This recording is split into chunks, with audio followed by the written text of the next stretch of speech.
you been avoiding conflict lately? Are you afraid that if you speak your truth to someone, you might damage the relationship permanently? Is inner conflict eating you up inside? Maybe you're thinking one thing, but doing another, and you just can't seem to get your head and heart to line up. As humans, we all deal with conflict.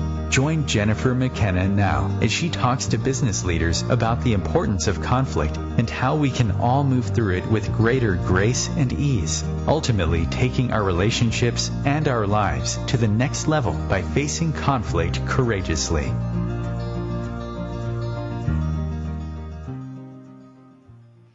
Welcome to the show, everyone. Conflict Rising. We talk every Thursday at 3 about the things that cause us inner conflict and cause us to have conflict with others and how to move through that with greater grace and ease.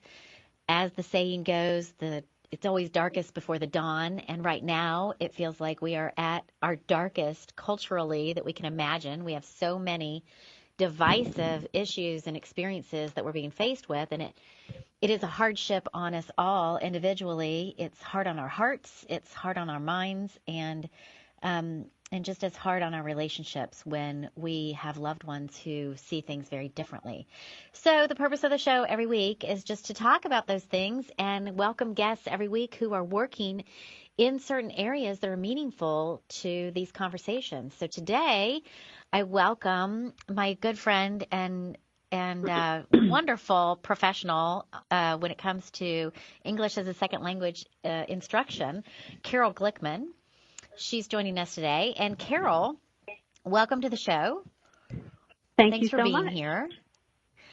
I have to tell the listeners, yeah, absolutely. I have to tell the listeners the funniest thing is that you and I are friends. We started out as mom friends because our children have been really close friends since they were 2 and 3 years old, and now they're all teenagers. And yet I find out that you have been doing work with refugees through your rabbi that I happened to run into at a yoga class. And I thought to myself, no, wait a minute. How am I finding this very important information out in this way? So that speaks volumes to how busy Carol and I are and how challenging it is for us to have conversation. So I told her, I'm just going to put you live on the show and I'm going to find out everything I want to know when everyone else finds out. So thank you for being a good sport. Oh, thanks so much. Can you tell us a little bit about what you were doing with the refugee program at your synagogue and what made you decide to do it? So I was working at Georgia Piedmont Technical College in Clarkston, Georgia, which is a huge hub for refugees. And we had about 1,200 students last year, and about 50% of those are refugees. So it's a very big refugee community. And the synagogue was interested in, working with refugees, and people want to help, but they just don't know how to go about it. So we came up with a couple of ideas where they could, work with the refugees, talk to them, get to know them, and feel like they're helping.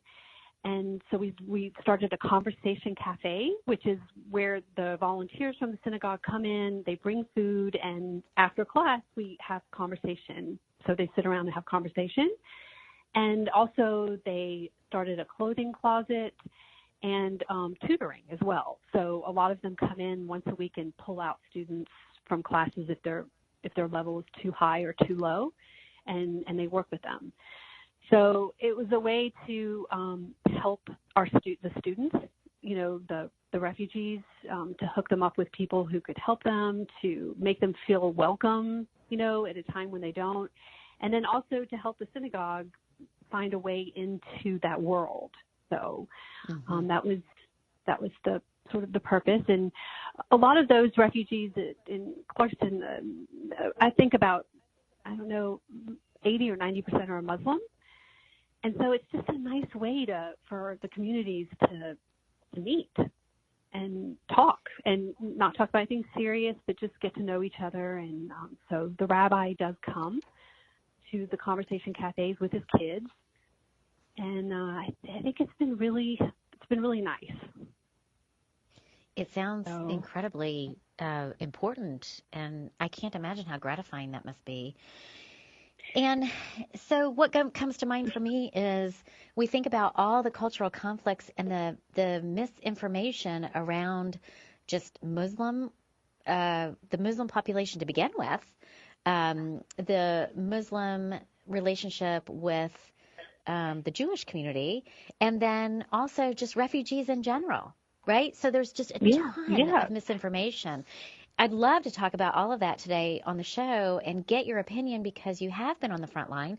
You do know the truth, the humanity in the situation, dare I say, which is what we seem to keep losing in the greater dialogues when we're talking politically or when we hear things on the airwaves when they're taking a political position. So, so where do we begin, Carol? Where do we begin? What makes you passionate about this, and what have you learned more than anything from your experience? Well, I mean, it's everyone that works in that community is passionate about, working with refugees. I mean, they're not magical people. So it's not like they're better than everyone else because they're refugees. They're the good, the bad, the ugly. They're people like everyone else. But I think it's just that they've been through so much, and they've struggled so much, and they've made it. They're kind of the 1% that actually gets here. It's a very small number. And they're so grateful to be here. They really are. It's interesting to watch them, like in class, if someone doesn't stand up for the Pledge of Allegiance, if the teacher's teaching that, the others are like, stand up, put your hand on your heart. I mean, they're very happy to be here. They're very grateful to be here, even though it's so hard for them here. I mean, it really is a struggle. It's not like they're getting a ton of stuff. They get, resettlement in the beginning, but a lot of them really struggle, and a lot of them come from situations where they didn't have an education. They weren't, they were in refugee camps. I had, there were some women, like this woman from Ghana who told me, that she was put to work as a domestic servant by her family.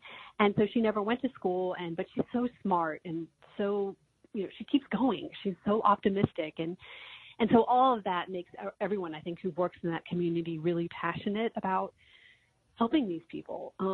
And, even though I don't know, I mean, maybe some of them don't like Jewish people, I don't know, but I've never had any problem. And that's such a, fraught, you have to be so careful when you talk about that. But there's never been any problem. And so that it just doesn't even occur to me when I'm there. I have my own ideas maybe about politics, but when I'm there and I'm in the classroom and I'm helping them, you just forget about all of that. It's just this person here who needs your help and wants to do well. And so, I think that's, sort of why people who work in that community are passionate about helping these people. So, and what was the other question? There were two questions. Well, I forgot. Well, I think you've covered it, but you've brought up something that makes me ask more questions. And one is, you said, only 1% make it. So what happens to the others?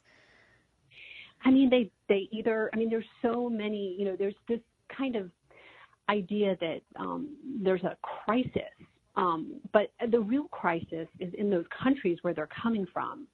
And especially in America, we're geographically, our refugee, resettlement situation is very controlled because we're geographically separated. So we don't have people, kind of coming over the same way that, what went on in Europe in like 2016 and 17, which is where I think everybody got kind of nervous when they saw that. And everyone said crisis because there were a lot of people coming in there. There is a crisis, but the crisis, I think, really is in those countries. And, when you're talking about refugees, you really have to look at, it's such a bigger issue. It's like what goes on in those countries that people leave to give up everything to come. And I think the European Union has very, very rigid and strict mechanisms to keep people out, really, from people from even reaching their countries to apply for refugee status. So, so, a lot of people die along the way. When we've all seen pictures, some people just go back. There's a lot of, there's been all this talk about people in Libya who are slaves, and then they, get out. I mean, it's a sad story. It's like a have and have not, So there's so many other issues surrounding refugees other than just we're trying to protect ourselves from these people. It's, it seems absurd almost, at least here, but you can't, it really isn't, because people's fears are real, I get, so, but. Yeah. Well, so do the refugees talk about, like maybe in these conversation cafes, do they talk about the situation that they're leaving? What are the stories like? And because I often think that fear is born out of ignorance, and ignorance is just a lack of knowledge, and a lack of knowledge means we have no context or information, therefore we're making up ideas to fill that void. So, what is really happening? What are some of the crises? We only hear some of it, and yet most of the conversation is about that perceived crisis here. So we don't really get a lot of information coming into us freely that tells us the dire consequences of these other lives in these other countries. Do you have stories from some of them? I mean, you just mentioned one, and that sounds bad enough. Yeah, I mean, we don't, we never really asked them, and then the teachers, I was an administrator and I taught, was a lot in the classroom helping and taught when teachers couldn't teach, but they may know better than I do. But, we just never asked them to so we never asked them to talk about it. But there are, so just the countries that they come from, like, the country that was the most representative for a long time was Burma, Myanmar, and those people, they don't want to leave their country. Life is hard here. There, like this guy told me, I didn't have any bills. There was no electric bill, no water bill. There was no bills. He had a huge family. Everything, the language, and then you come here and you're like a child, and you have to work all the time, and it's a very hard life. So. But so the countries that they come from, like, Burma, and we had some Rohingya people, which are the Muslim people. But I think there's like 1 million refugees now in Bangladesh of those people that allegedly the government of Myanmar killed, and lots of other ethnic groups as well from Myanmar. And then the other countries right now are Congo, the DRC, Democratic Republic of Congo. And I mean, that situation is so, so horrible, what goes on there. Yeah. And just has been for so long. And there's so many different players there. I mean, the political situation, that include the U.S. and Western countries that are involved. So those people just suffer. And so, but the end result, what we see is people who, have never gone to school. Or we had like a Vietnamese American guy who he and his wife had, because he was a mixed, he was not allowed to go. He had never set foot in a school building. And so it was his first time to walk into a school, and he was like 40. And so we have, there's like at Georgia Piedmont, out of like the 1,000, 1,200 students, there's about 100 that are pre-literate. They can't read or write in any language. And so they go into classes for, to learn the alphabet and to learn to write their name and that kind of thing. So the result of whatever they've been through is just a lack of education, but they come to school. And there was a guy from Guatemala who was one of 15 children, and his parents didn't have money to send him to school. But now he's here, and he wants to show his children that he can still learn. So he goes to school. So it's hard not to be inspired by all of that. So you're not trying to glorify suffering or say that, but there is something about being without your language, without your culture, that humbles you. And that kind of humility, to work with people who have that kind of humility you can learn from it. basically. So right, it must be awe-inspiring, right?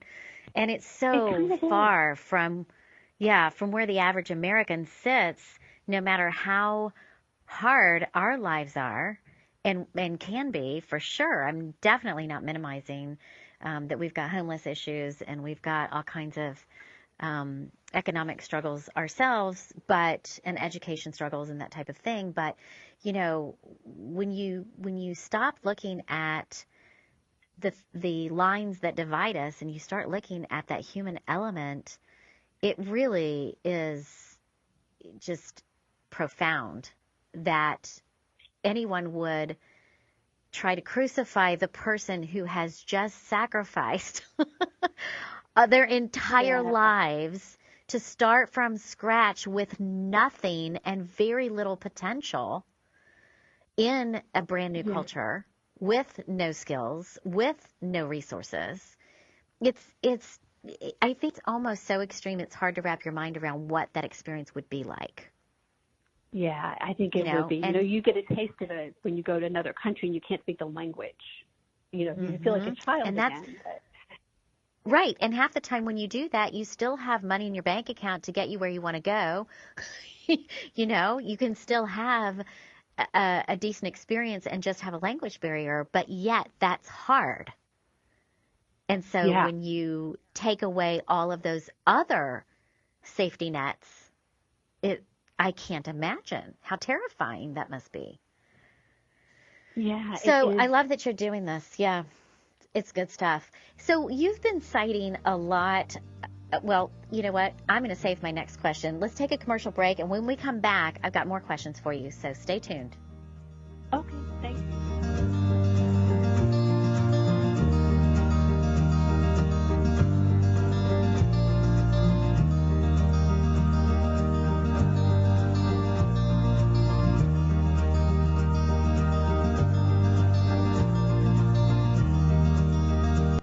Connecting you with the best of the conscious minds in the world. OMTimes Radio. IOM FM. OMTimes magazine is one of the leading online content providers of positivity, wellness, and personal empowerment. A philanthropic organization, their net proceeds are funneled to support worldwide charity initiatives via Humanity Healing International. Through their commitment to creating community and providing conscious content, they aspire to uplift humanity on a global scale. Connect at omtimes.com. OMTimes, creating a more conscious lifestyle. I'm Kathy Williams, host of Sexy Mom Abundant Life radio show on Thursdays at 5 p.m. Eastern, 2 p.m. Pacific. On the show, we explore living abundantly in every area of your life. Ways to let go of limiting patterns and beliefs and to step into the flow of creativity and possibility, knowing you are supported by the universe. I'm Fidel Mshombo. I was born in a city called Bukavu in the Congo. We were a loving family, and then, boom, everything that I had disappeared in a single day. People think that when you are a refugee and they resettle you to America and all your problems are done. They don't understand that that's the beginning of everything. I was not born a refugee. I was made one. It's time we welcome refugee families with open arms. Learn more at embracerefugees.org, brought to you by the Ad Council.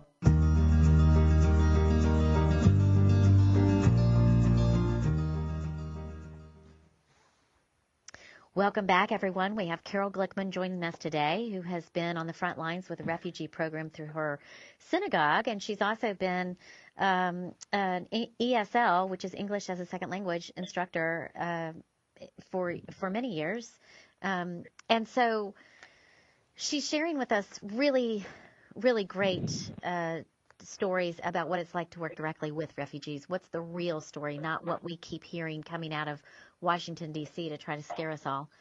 And so on that note, you have cited, Carol, refugees from Asia and Africa and some of the more distant countries. And so much of the messages coming out of Washington, D.C. here are so fear-inducing about our southern border. All of these refugees from South America and Central America and how they're going to just infiltrate our country with drugs. And not that I want to minimize that there isn't illegal trafficking going on. There is. It's important that we police that. That is not my message.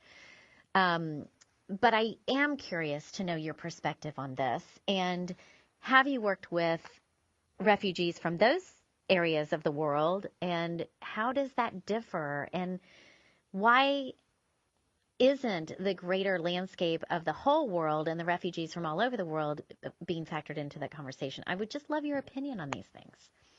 So where to start? Jump in. So you're asking about my perspective on just the refugee situation coming from our southern border, basically.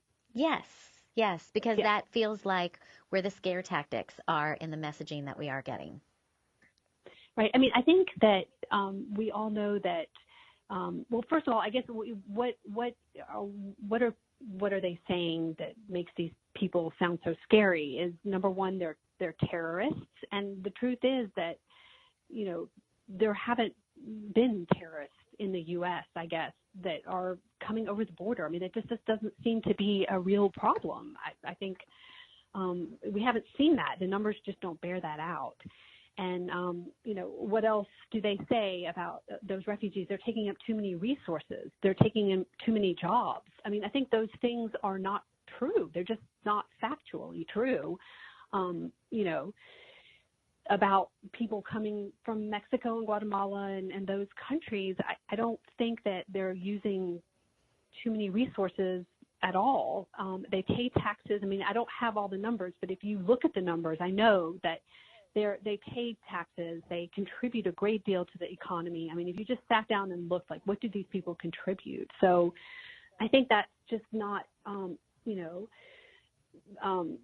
not an adequate argument to I think it is just something to focus on. I just didn't even, it was so bizarre that this was like there was a crisis at the border.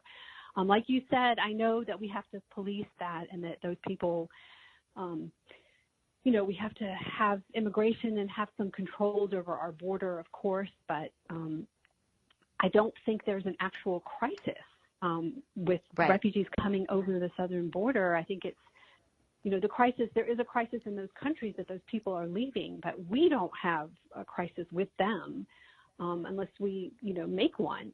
But I don't know, it seems like just telling stories is very helpful, but it also can alienate people, if they hear about, people coming in and that kind of thing. So, right. Yeah. I think it's irresponsible leadership to incite fear and almost panic when you start to use big words like crisis and terrorist. And, that to me, I'm a leadership coach. I work with business leaders of major companies all the time. It is irresponsible to take a leadership position and use your position of power and influence in that way. And so I'm putting my opinion out there with this. Yeah, no, I mean, it's true. And it's interesting that this is what has captured people. It's like, it's a way to distract people. Like there's this crisis. And so, and I think it started when in 2015 and 2016, there was a huge influx of refugees coming into Europe. And so I guess people saw that and sort of transferred that over here. So, I mean, I'm not trying to knock people's fear. Like, maybe they're afraid because, they saw that. What if that happens to us? Mm-hmm.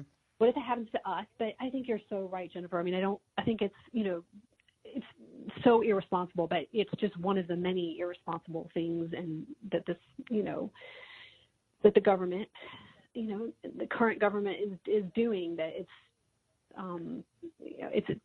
that's just beyond, I just don't even know what to say about that anymore. Right. I don't want to, just to make fun of people or criticize Trump so much, but I mean, it's definitely something that just has, it takes away people's attention from anything else, and I think you said it's really responsible.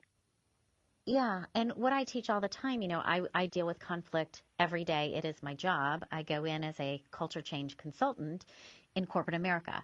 And so my toolbox that I created almost 20 years ago with all kinds of tools as part of my methodology to help people move through conflict with, integrity and positive and pure intent. And so I've been doing this for nearly 20 years, and I can see malintent a mile away because I've been doing this so long. You don't think people have tried to dupe me or use me as a puppet to make them look good when they don't have the intention of really seeing it through? I can see through that in a heartbeat. And I find it to be very manipulative at best and incredibly destructive and divisive in our country at worst. And what I do know, too, is that fear, if left unattended, can create crises. So we may not have one now, but putting fear in the water at the pace and caliber that's being done on this issue right now could incite panic and crises that are well beyond where we ever started. And it makes me crazy. So I can obviously get on a soapbox on this for days. But the other thing that I will add is that yeah, go ahead. Sorry. So I've seen you in action, and what you say is what you do. I mean, the way that you approach things, and so I just know that I've just seen how you operate with people and your approach in dealing with fear, and it's amazing to watch. So as you were talking about how you've done this for so long and everything, and it's so true. So your perspective is so valuable because I've seen it. Well, I've seen how you interact with people and how you sort of take a situation where I would have gotten so mad, and I'm like, and you just totally look at it. And so when you're saying that this situation with the refugees and the border and the hyping of it is you're explaining the dynamics of it, I think you're right on it. Well, thank you for that. I really do appreciate that. I take my job extremely seriously. I'm extraordinarily passionate about it. And what I have come to believe over time is that there are literal physics to our thoughts. My methodology approaches all of that. And at the base of every decision we make as human beings, we are almost always unconscious of this. Okay, so it's not a conscious decision, but at the base of every decision is a fundamental choice between love and fear. It just is. And so anything that you pursue in your decision-making toward anything that brings you joy or peace or collaboration or, anything like that comes from that love space. But if you're making a decision that creates and incites panic and anger and divisiveness, that's a fear-based decision. And so what you put out is what you get back. And when that multiplies over time, that becomes incredibly destructive. So this isn't about finger pointing or blaming or anything like that. It's about educating. And the whole point of starting the show was to tackle each of these issues head on, one by one, and hear real stories from real people on the front lines to help overcome the ideas that are fear-inducing and get some real humanity back, get us back in our hearts, get us more love-centered. And as soft as that sounds, trust me, doing this with corporate America, if I can do it there, we can do it here, right? We can do it here. We can bring humanity back into our decision-making and into our behaviors and not be considered woo-woo or loosey-goosey or irresponsible on the other side of the table. No, it is 100% responsible to come at this from the right frame of mind, and that does not mean that we deny our leadership responsibilities in creating safety and security as our basic needs. But the way to completely neglect our ability to create safety and security is to incite fear. There is nothing more sabotaging to that than what's happening right now. So, yes. All right. So how do you? I'm off my soapbox again. No, but how do you address that dynamic in terms of the refugees? I mean, I think doing this conversation cafe that we do and all that's one way to do it. It's great, and I love that you're doing it. And, it reminds me of when I was growing up in a small town in southern Indiana, okay? And I stress that because it's in areas like that don't have access to urban diversity where there's the most ignorance. Meaning, and I don't say the word ignorant to be demeaning, I mean there's no exposure, right? I don't understand, therefore I create my own ideas, and then I become vehement about those beliefs. That's the process that happens when you're not exposed to greater truths or greater experiences. And when I was growing up in southern Indiana,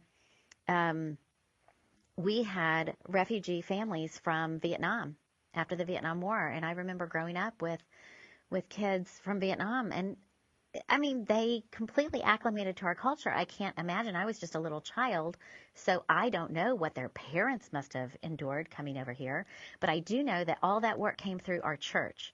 So we were doing that work back in the 70s that you are doing at your synagogue in today's world. And I encourage as many people out there as possible to take on those types of programs in your, even if it's a faith-based community, if it's through your, private education system, wherever you have access to that type of influence and resources, I think is a huge start. Because the more we can put people in those situations and bring that humanity back in, the more we're going to help not just turn the situation around here in America, but around the world, right? Because like begets like. You put out love, you create more love. You put out fear, you create more fear. It's a decision. It's a decision. But we have to trust a ripple effect every time we make our individual decisions, because it's individual decisions that collectively create whole cultures. It's not just a leader, right? It's not just the leader. Now, the leader makes a decision that is either constructive or destructive, and the ripple effect is massive and profound and very impactful because they have such a position of influence. But that doesn't mean that everything has to go down under that weight. It means that we then have a choice to make our own decision between love or fear and push forward what we want in spite of it. And sometimes it takes a lot of creativity to figure out how to do a workaround. Right. How do we work around this? So, I mean, and just, my little contribution is this radio show, hoping that there are some closed-minded people who are able to open their minds when they hear stories and understand better than what their own experiences are telling them if they're not on the front lines, right? Definitely, and I have seen that happen. I've seen it, when people came from the synagogue that were like, I'm not so sure, or people who worked like outside of the, they worked like they had some kind of peripheral job to the college, so they would come in and do something, and then they would walk around and they would start talking to people, and then they would say to us, it's really changed my mind. It doesn't seem scary anymore, like they just. And then people who came from the synagogue as well, that, maybe they were a little bit afraid to, kind of make that connection. But once they sat and talked with these people, ate food together, it really, they said, I changed my mind. So it is possible. Yes, I love that. I love the story you just told, because that is exactly what I mean. It's exactly what I'm talking about. And I just believe in it. I just believe the power of, we live in a world where technology is taking over. It's making us more isolated. We have conveniences. I mean, we can have Amazon bring us nearly anything we want to shop for. We can have grocery stores deliver us our groceries. We can talk to people through texts and messages, and we can virtually become so isolated that we just lose our humanity. We lose our humanity because we don't want to talk to our neighbors.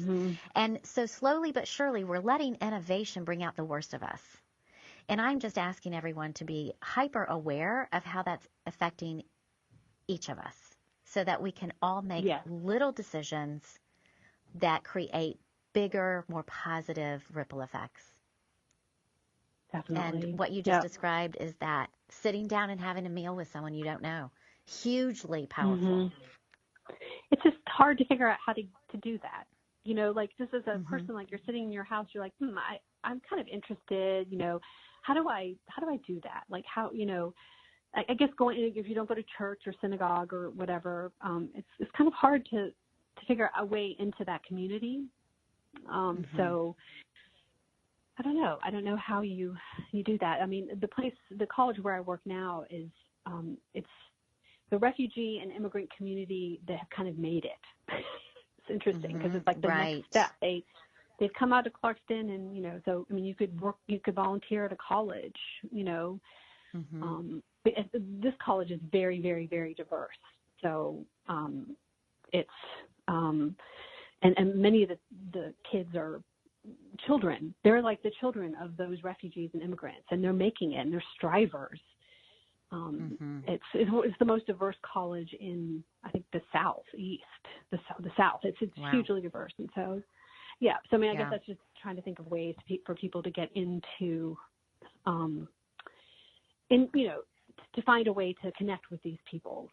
But I guess you just have to get off your couch. You have to get off your couch and off your phone. Let's start there. And, you know, and it's not like you have to go out and change the world and start a whole huge refugee program or take a big international trip. Like, if you can't do that, that's fine. Start where you are. You know, my mother is still in Southern Indiana in the same small town she was born and raised in. She is surrounded by people who are falling for the hype in the media and have not had any experiences. And so the simple things that she does, she listens to stories like these and she shares them over coffee with her friends. And yes, and that's such a great point. A small, simple way to do it, right? So let's talk more when we get back. We'll take another commercial break. Okay.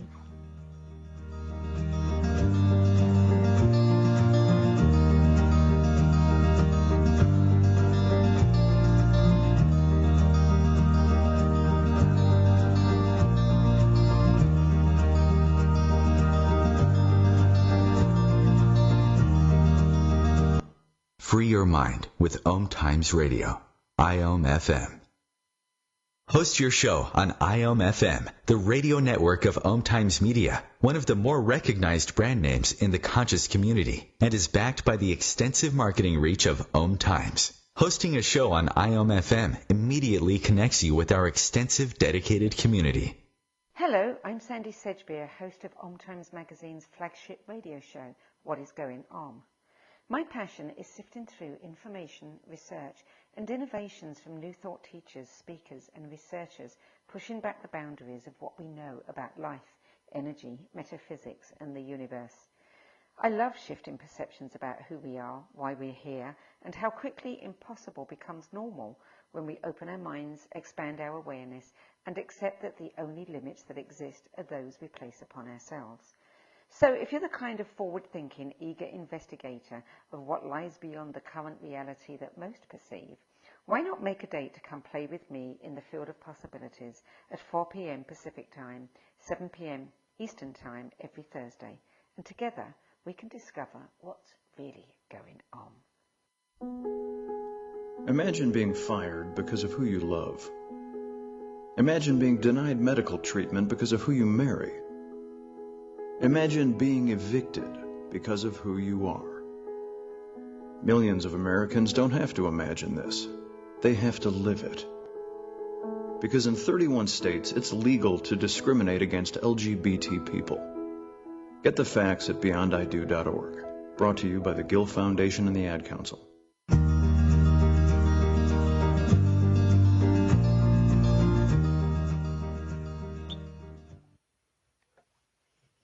Welcome back to the last part of our show. We're here with Carol Glickman talking about the refugees in America and the differences between the reality on the ground and the hype that we hear in the media and coming out of Washington, D.C. specifically. So Carol, a couple things, we talk about, we've been talking about the misinformation, the ignorance, the fear, all of those things. But there are some real questions that I think have elevated the conversation. I'd love your opinion on it. People want to know things like, well, if one, the president's saying we're in crisis, and then there's another whole faction that says we're not, and which causes this whole divisiveness of conservatives versus liberals and blah, blah, blah, conservatives versus liberals and blah, blah, blah, blah. But the answers are typically in the middle, right, of two extremes always in life. And so who really is seeking asylum? Who is seeking to do harm? How would we know this? Like, do we have any data around that? Do you have any opinions? What do you think that is? Well, from what I understand, we worked a lot with the refugee resettlement agencies. I mean, it's a very rigorous process to get asylum here. I mean, it's like a 2-year process. It's not something, it's very, very tightly controlled. So I think it would be very hard. The people who came in and did the bombing, like in 9/11, those were students. They were on different kind of visa. They weren't refugees. So if we're talking specifically about refugees, then I think that's not a legitimate fear, because really 2 years it takes people when they tell us, I had to, I've been waiting for 2 years or 6 years, but they go through like a very intensive process to get asylum here. Mostly they're turned away. So I don't think that it's, not a legitimate fear in terms of refugees. I mean, we are a country founded on freedom, so we have to let people in and ideas in. And I mean, I don't mean to belittle people. I mean, things are changing. So you walk around and you go to the hospital, everyone's an immigrant, and I guess that's scary to some people. They feel like their values. I mean, I think that's the other argument, is like they're gonna, our values are gonna change. You know what I mean? Like, it's going to not be sort of a white Christian country. So, and again, so no need to belittle those people. It's like, how do you actually address that concern? Like, you're going to be a minority. Nobody wants to give up power. So yeah, it's interesting. But I think, yeah. Yeah, but I think the actual process that those refugees go through to get asylum is very, very hard. So I think that's a human right. That's I mean, really, yeah. Go ahead. Yeah, Go ahead. So thank you for that perspective, because I think that people don't know that. I think that the hype that I keep referring to is exactly what you're talking about. It's taking a word like terrorist and superimposing it on a word refugee and inciting panic, right? And to your point, a refugee is someone who is struggling in ways beyond our comprehension. They're just trying to stay alive. And we're not even letting most of them in as it is. They have to wait 2 years to get here after a huge process of trying to get here. Yeah. So that's the kind of information that I think people don't have. Sorry. Go ahead. Or they have to, they come in and then they have to wait while their claims are being processed. But I mean, the point also is like, what's going on in the rest of the world? What's going on in those countries? I mean, it is also another, criticism, like, they're just economic migrants. They just want to come here to make a living. They're not actually being persecuted in some way. But I don't know, that distinction, I don't know about that. I mean, it's people try, I don't know about that. But it's, those countries are, we could spend, and I think the European Union could spend a lot more money helping in those countries than trying to block people and build walls. They're building fences and walls to keep these people out, so they never can actually apply for asylum. They can't even get there because they don't want them to even get to the point where they can apply, because once they apply, then that's something else. So they spend all this money to block them, and we're talking about building a wall, but we could just spend that money trying to figure out a way to actually what's going on in those countries that's so bad. Right.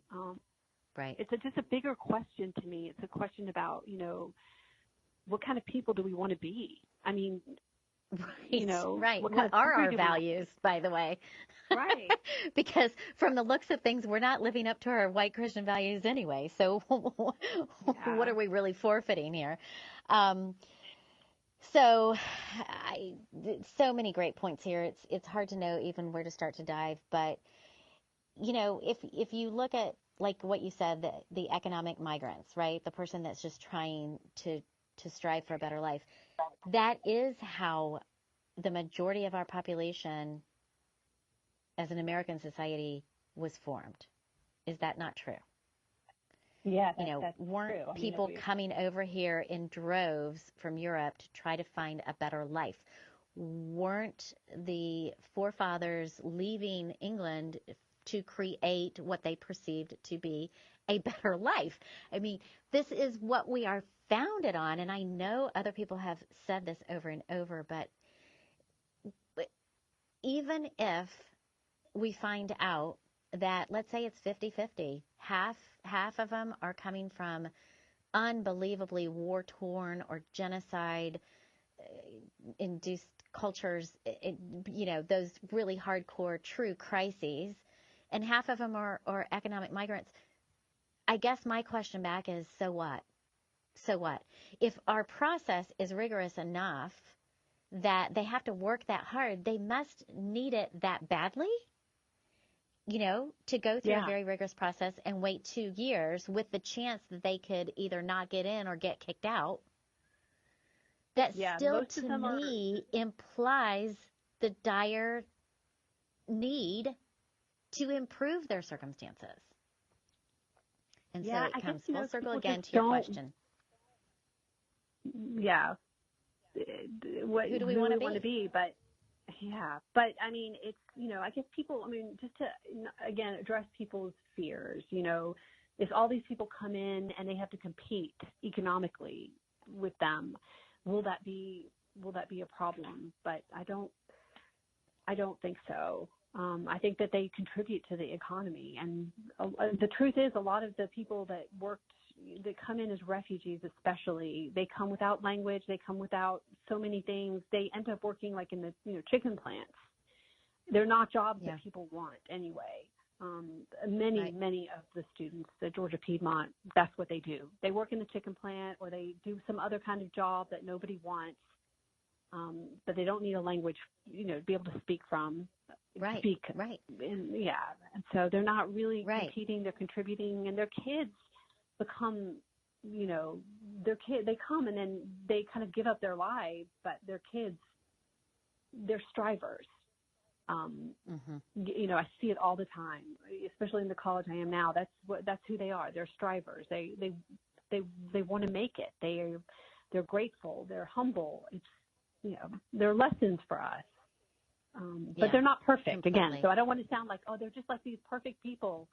They're not. And none of us are, but yeah. And here's the thing: if we are taking these hardcore stances to hold people out because we're afraid that it will hurt us economically, like I said, like begets like. So you have an economic-driven fear. Guess what? Without those migrant workers, we will have certain industries and businesses over time shutting down because economically they can't make a profit with the same workforce coming from an American population.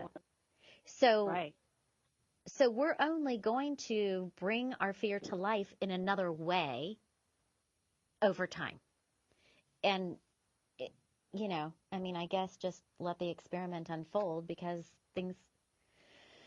we're all talking in hypotheticals, but I think both of us speak from experience in different ways that kind of land on the same conclusion. Yeah, and so, I would just say, go and just make an effort to get to know some of these people, and you'll see that they're not scary at all. And then study and then learn about the whole process and who they are and what they contribute. And then I think it's not as scary. Right. I mean, so it's like, you know, use your mind and your heart, right? Because I don't think just saying, oh, yes, the balance. Right.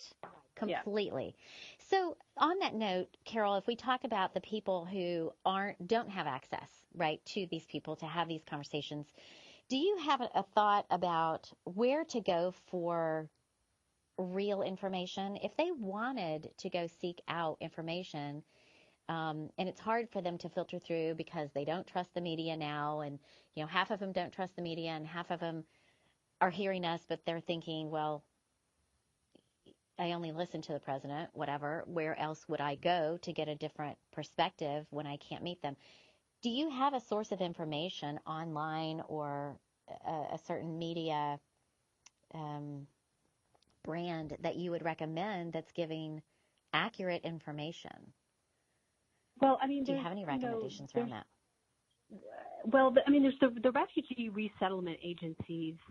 The people that work there in those agencies, they're really good people, and they resettle these people. So if you go on any of their websites, you'll get information about, you know, who these people are, about the process, like IRC, New American Pathways, the Catholic Charities. I think there's 9 or maybe 10 refugee resettlement agencies in the U.S.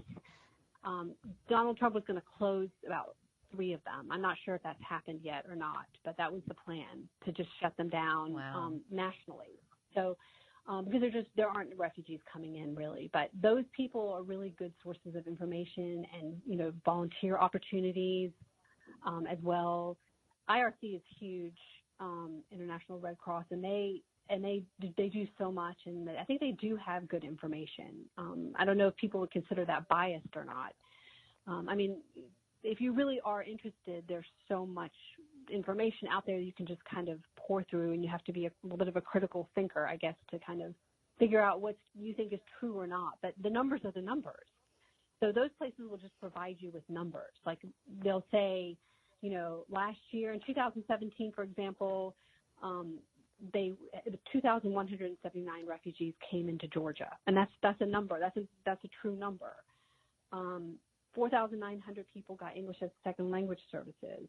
You know, $3.2 million was spent directly by those people in Georgia economies.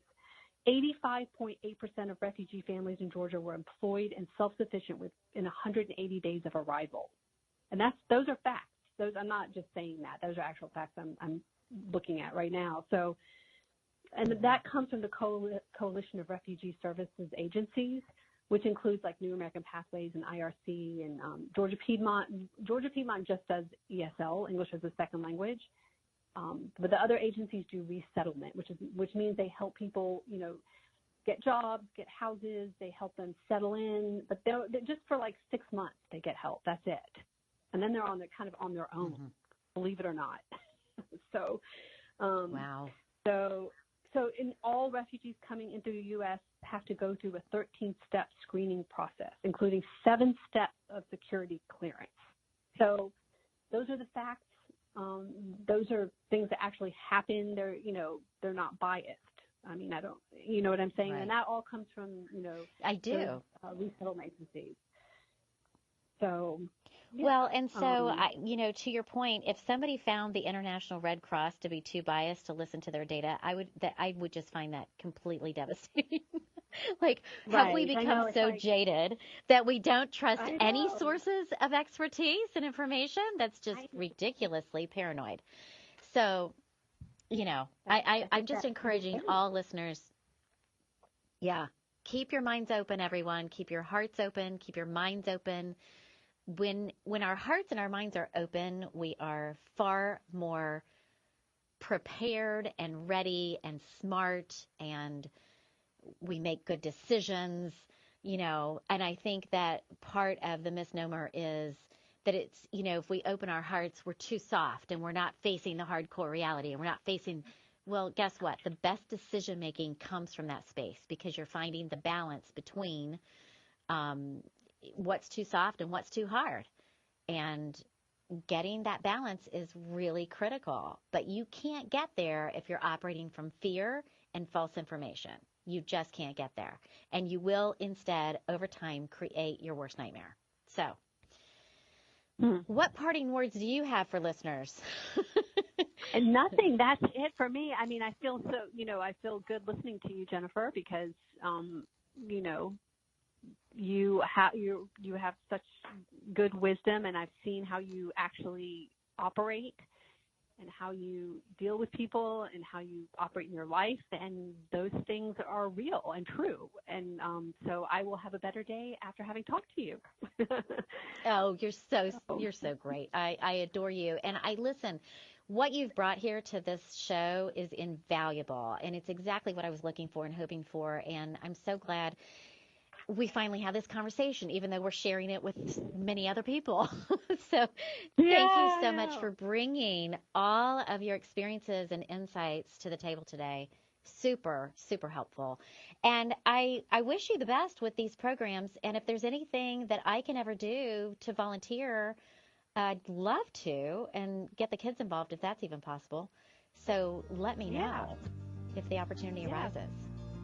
I definitely will. Thank you so much, Jennifer. I thank everyone for listening, and I'll be back next week. Thanks again, Carol. Thank you. Bye-bye.